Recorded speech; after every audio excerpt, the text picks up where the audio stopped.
Welcome to this week's edition of Coach Prep. Coach Don and I are here in the Cherokee Batting Range podcast studio getting ready to record episode number 186.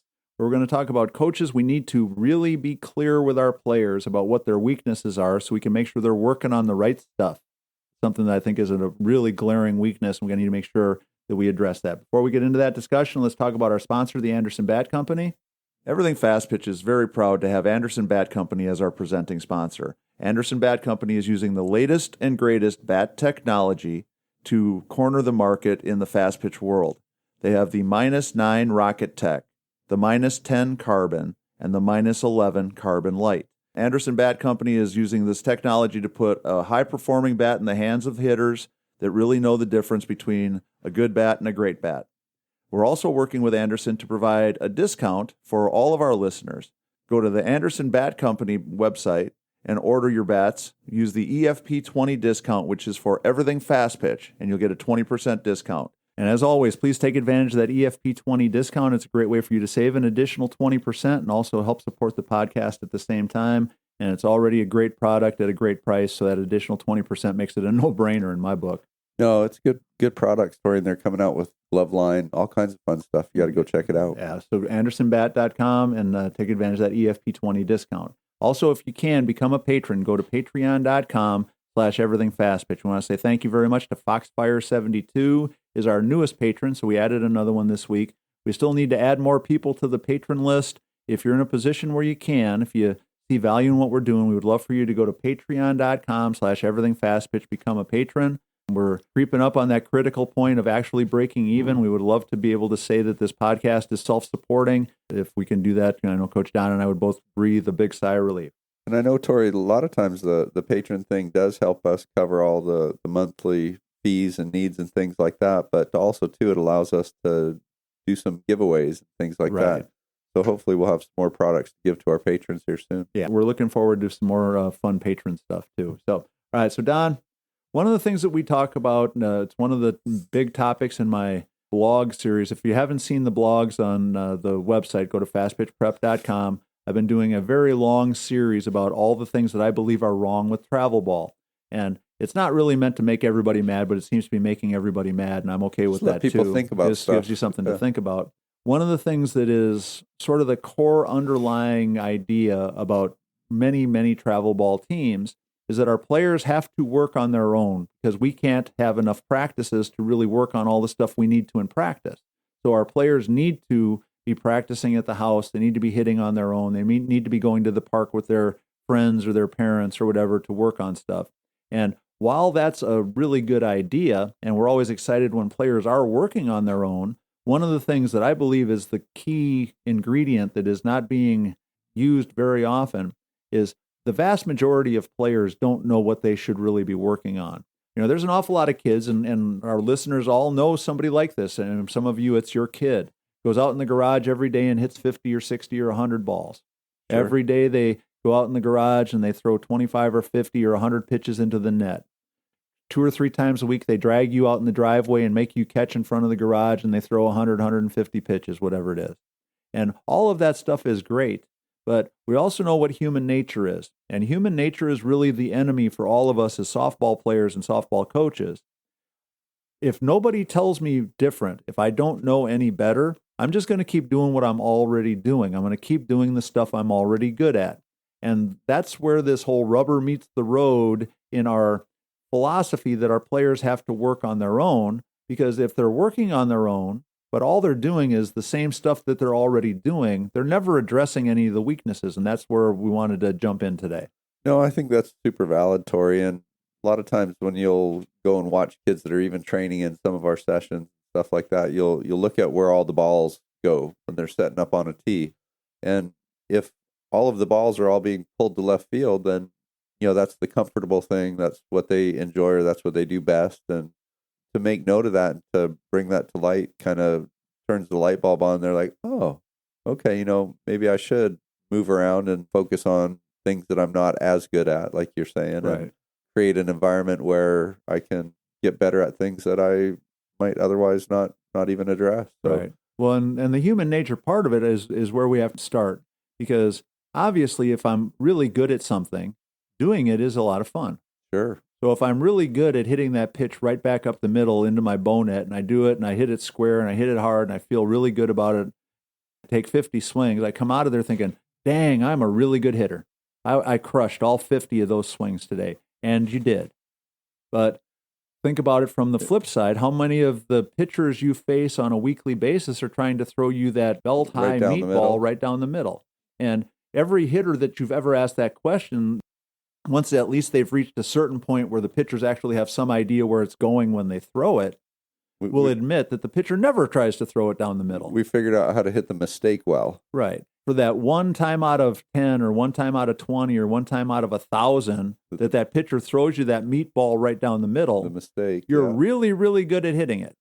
But for the other 999 times out of that 1,000 that she hit the inside corner, hit the outside corner, threw a nasty curveball, had a really good changeup, threw a rise ball that looked like it was going to be belt high but ended up being right under my chin.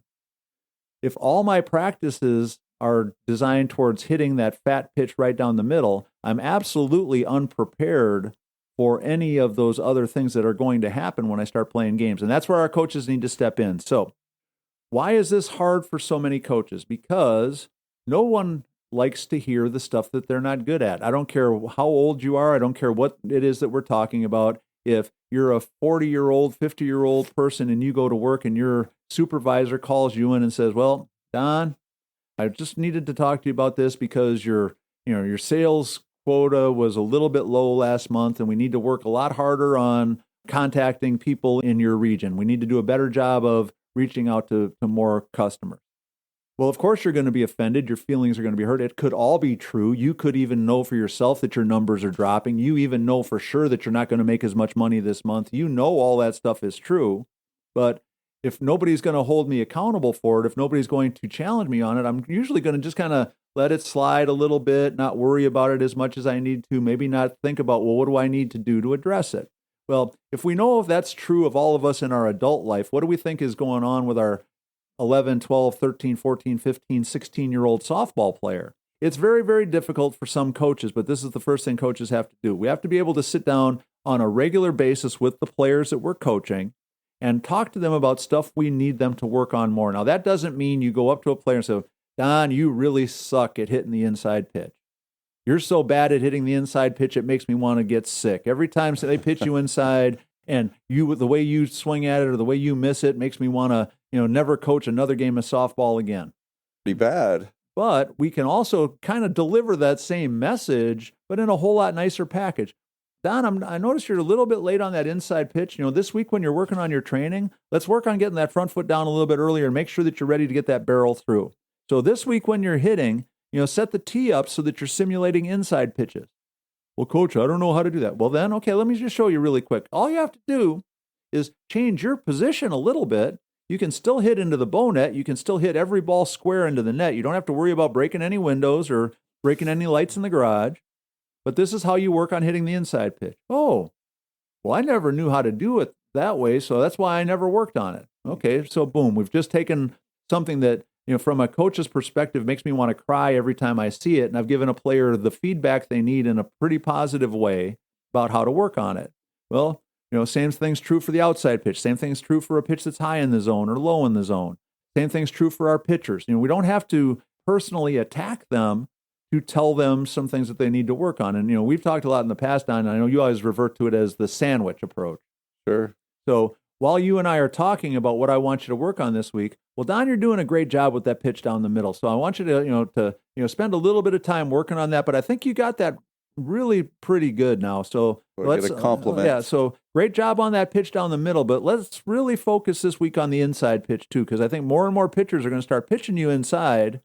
And so we need to work on that and here's how you hit that inside pitch on the tee at the house. Here's how you work on getting ready to hit it, and make sure you work on that a little bit this week. And then we check in, at the next practice or before the next game. So Don, how'd that work on the inside pitch go this week? Oh, great. I'm glad to hear you're working on it. I'm really excited to see how it's going to go today. If this pitcher's foolish enough, she's dumb enough to pitch it inside, I want you to hit it over the scoreboard. There you go. Instead of, well, my gosh, I hope they don't pitch you inside today. Because that's your weak spot. Right. But that conversation has to be a constant thing that the players are used to hearing from us. It should be an after every practice, after every game, after every tournament, whatever your schedule is, so that your players are constantly getting feedback about what they really need to be working on. And some of it's easy stuff to work on, some of it's a little bit more challenging. Well, Don, you really need to improve your quickness. Here's 25 things you can do at home with a jump rope and a quick stick and a right, yep. Whatever it is. I really need you to work on some of this stuff because right now you're doing fine. I think you're doing a really good job. But if we could get just a little quicker, just think how many more balls you'd get to at shortstop. If we could get just a little quicker, think about all those times that you're just getting thrown out at first base. Pointing those things out, because getting faster is a couple of months or several months worth of work before we're going to really see any gains. But if we're being honest with our players, and we owe it to them to be honest with them about what they need to work on. Yeah, no, I think that would be exciting for sure. And you're spending the time anyway. We may as well be using all this time that we're doing the extra stuff or the extra training in a most productive way. Right.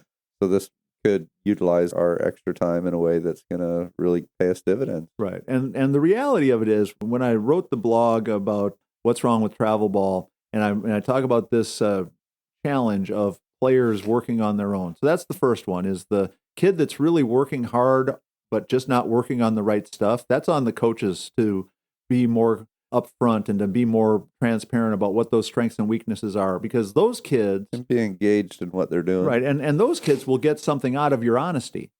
Right. So if you're honest with a player, because they're willing to work at it, and point out that there's other things that they need to be working on, or a better way to get something out of the work they're putting in, I think those kids are ultimately going to be really receptive. Now, there's another group of kids on every team that knows they're supposed to be doing the work, but will go out of their way not to do like it. Pulling teeth. Right. And for those players, there's nothing you can do as a coach that's going to make the fact that they're not working very hard or not working at all more palatable. It was a couple of years ago now, but I had one player came in for a lesson, and all of a sudden, out of the blue, she showed up with one of those blast swing sensors. And I was kind of curious. I said, well, that's the first time you've had that. Your parents signed you up for the program or whatever? It's like, no, it's not mine. And I'm like, well, what do you mean it's not yours? One of my friends, her coach, bought these for everybody on the team so he can monitor how much they're hitting during the week. It's a little knob that goes on the end of your bat. And you can tie into the website or whatever so that you can monitor what everybody on your roster is doing that week. And so your teammate is so dead set on not working that she's pretending that the work you're doing is hers. I love it. Yeah, no, because her coach gets really mad if she doesn't get enough swings in, and she doesn't want to hit. So she has other people take her sensor, it's my neighbor, and pretend to be her, so that her coach thinks she's doing the work. I think, well, that's really twisted and sad, but I guess that's a level. But for that player, we can't really solve this problem by just being honest with them. Now, I think we still need to be honest with them, but we're counting on them taking that information and doing something with it. Where I think the biggest weakness is, there's an awful lot of coaches that aren't having any of these kinds of discussions with their players at all. They'll say something like, make sure you do your work at home this week. And that's it. There's never anything other than that. And then they're assuming that it happens. If I had $1 for every time I've had a travel ball coach tell me every kid on my team hits every single day, sure, I'd have tons and tons of money, and I would still be just as skeptical about how many of those kids are really getting productive work done. Now, some of them are hitting every day, but as we've already touched on, they're not working on the right stuff. No, I think that it's good for us to be engaged as coaches, right? Yeah, and it will motivate those kids, and it gives you a chance to feel a whole lot more involved, as you said, engaged, and to hopefully motivate them to do a little bit more to be better prepared to play versus just going through the motions of doing work that's not going to lead them anywhere. Recently, Tori, we've had lots of kids just trying to get a little snippet or a quick video of the things that they're doing when they train here, so they can send it to their coach and say, right. Hey, I'm training today. Yeah, I'm seeing that. I think that's one of the tools that coaches are using now. It's kind of fun, quick and easy. Right. Yeah. And it's blast sensor proof. You can't send that video now of your neighbor. Right. Now, I suppose you videotape a very select 30 seconds, and then the other 29 minutes and 30 seconds you were goofing off, but you can send 30 seconds that looks like you're working really hard. Something, right? But I like anything that helps us hold the players accountable. But some of that I think is really easy to do just by, as you said, Don, being engaged, asking questions, talking about what you're doing, and making sure that we're upfront about what we think our players really need to work on. If they get offended by it, if their feelings are hurt by it, then we just got to keep working on the relationship part of it until they understand that I'm not saying you're Because I care. bad at something. I'm saying that I think you're great at a lot of stuff, but there's some other stuff you could improve on too. And, the thing that I think, a lot of us can fall back on is whenever we talk about any of the really great players that have had, worldwide success in this game, one of the things that they all talk about is that dedication and that commitment and that willingness to work on the stuff that they really needed to work on. Monica Abbott tells a story about how when she was a fairly young pitcher, she had that, one person in her life that was like, well, you're really good, but. And every but was what really motivated her to keep working and to keep getting better. And even as she was, leading the world in strikeouts as a college freshman and sophomore, she still had people in her life saying, well, that's great, but. Well, all those buts ended up making her the greatest pitcher that's ever lived. Right. Were there times I'm sure she's like, well, what are you talking about? I'm striking everybody out. Easy to put the coasters on. But yeah, she was that person that responded the right way. And so for every player that you have that's going to blow you off and think you don't know what you're talking about, you're going to have one that's going to respond the right way. And, just like we keep talking about, let's pay attention to the ones that are going to respond the right way a lot more than we'd worry about the ones that don't. I love it. Good stuff. All right, so that's going to wrap up number 186. As always, if you have questions, suggestions, ideas, topics you want us to talk about, make sure you reach out to us at everythingfastpitch@gmail.com or fastpitchprep@gmail.com. Also, make sure that you go to the fastpitchprep.com website, order your Square Cuts training discs, check out the blogs and the YouTube channel.